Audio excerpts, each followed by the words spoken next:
মাসউদ রাদিয়াল্লাহু তাআলা বিরাট ফকি সাহাবী। এর থেকে একটা হাদিস রাওয়ায়াত হচ্ছে, তিনি বলেন قال রাসূলুল্লাহ সাল্লাল্লাহু আলাইহি ওয়াসাল্লাম,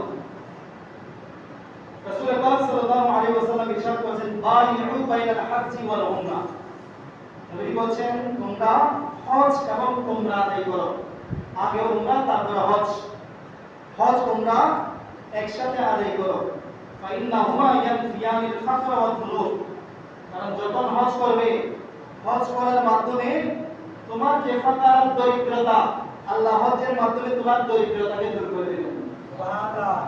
হজ করলে দরিদ্রতা কি হয়ে যাবে নাকি আসবে? আসবে না দূর হবে? দূর হয়ে যাবে, দরিদ্রতা চলে যাবে। আর কি চলে যাবে? গুনাহ ছাড়া নাই আছে। এরপর বলেন ওয়াল যুনুবা, যে সমস্ত গুনাহ সাগরে যেগুলো ডুবে আছো, হজ করার মাধ্যমে আল্লাহ তোমার জীবনের সমস্ত গুনাহ মাফ করে দেবেন। সুবহানাল্লাহ। জীবনের সমস্ত গুনাহ কি মাফ।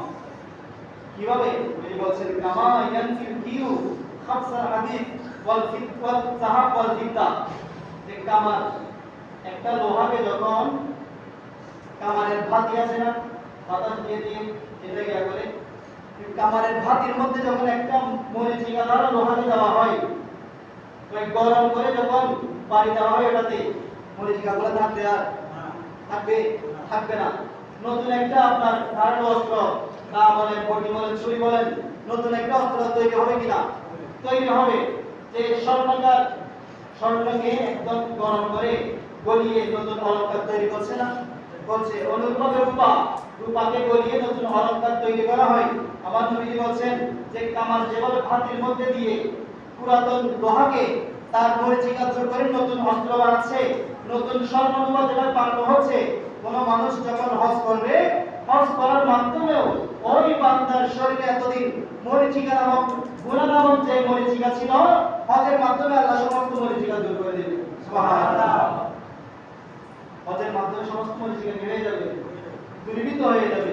ওয়ালাইসা লিল হাজ্জিল মাবরুরাতি সাওয়াবুন ইল্লাল জান্নাহ। নবী বলেন যে বান্দার হজ কবুল হয়েছে, কবুলকৃত হজের প্রতিদান হচ্ছে আল্লাহ এই বান্দাকে মরার সাথে সাথে জান্নাতুল ফেরদাউস দান করবেন। সুবহানাল্লাহ।